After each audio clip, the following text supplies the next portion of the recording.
All right? I want everyone to stand up. I want everyone to stand up.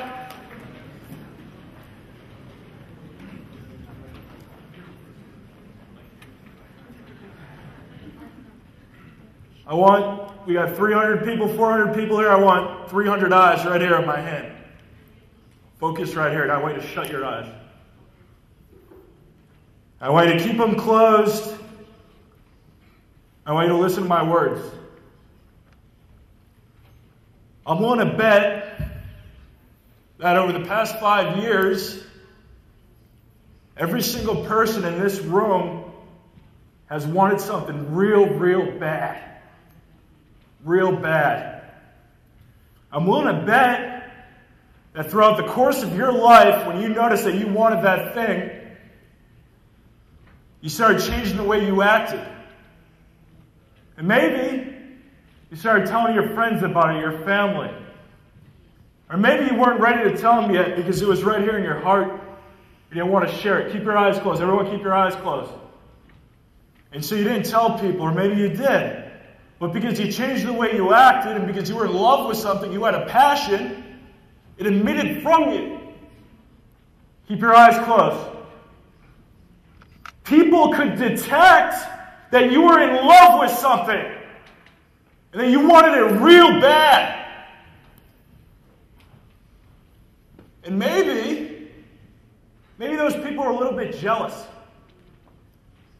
Maybe they said you couldn't do it. Maybe they said you're a little too arrogant.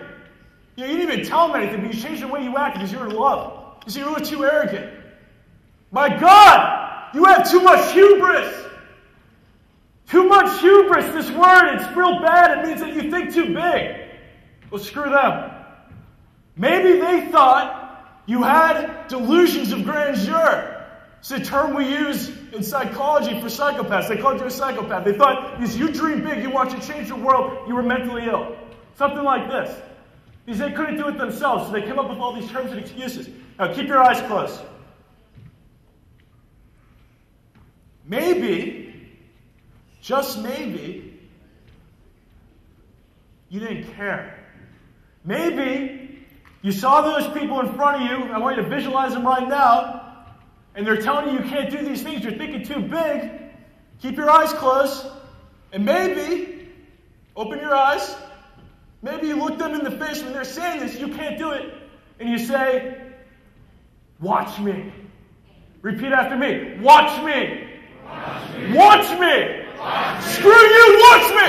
Screw you. Watch me. Guys, when I was in 7th grade, I had a math teacher. She said, by the time you're 16, John Manzi, by the time you get your driver's license, I'm willing to bet you're going to be in jail.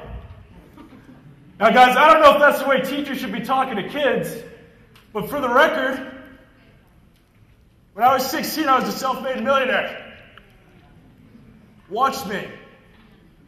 Watch me. It's a pleasure to be in Mexico. I love Mexico. Purveyors of the world's finest tequila. And quite possibly, for a gringo like me, the world's worst hangovers. I was scheduled to be on a panel 2 hours ago. Didn't happen. A little bit too hungover, but I'm here now. I'm inspired.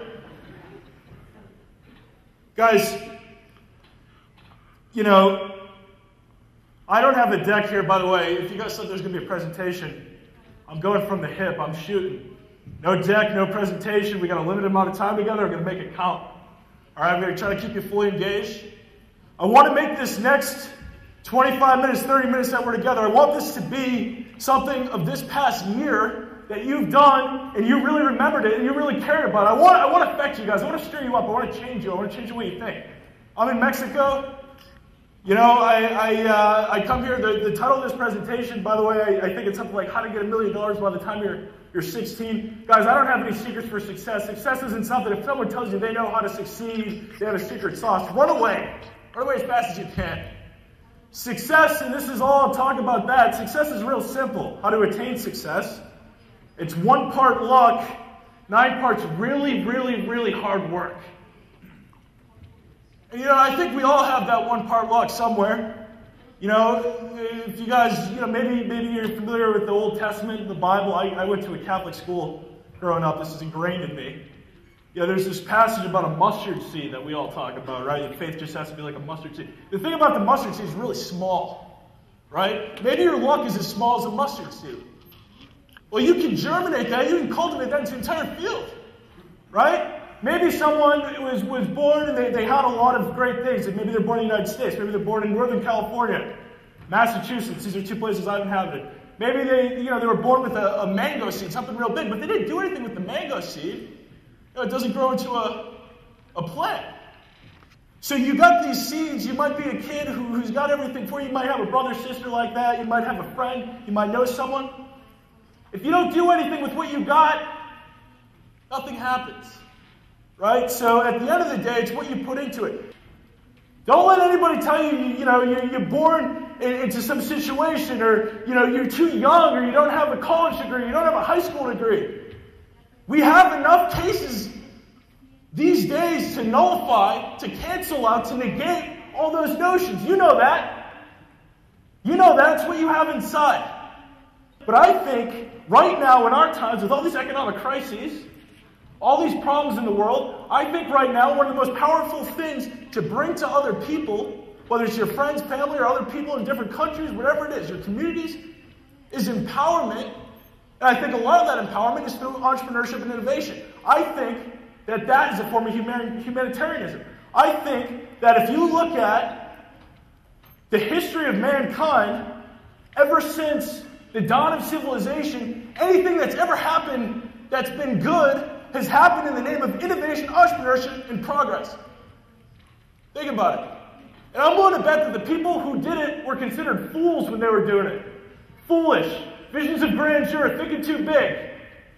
How dare you take a stone and call it a wheel?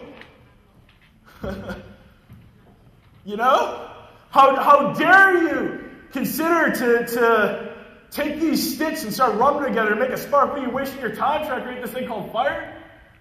Fast forward a few years, you get into the Dark Ages. How dare you go beyond faith and religion and start thinking about ways in which we can get people engaged with arts and science? How dare you think that?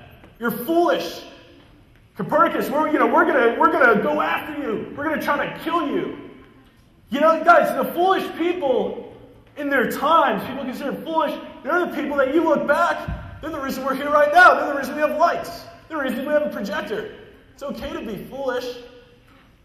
Entrepreneurship is much more than company building. Entrepreneurship is a mindset, a way of life, a way of thinking. Saying, I can do it. Doesn't matter. If I'm passionate about it, I can do it.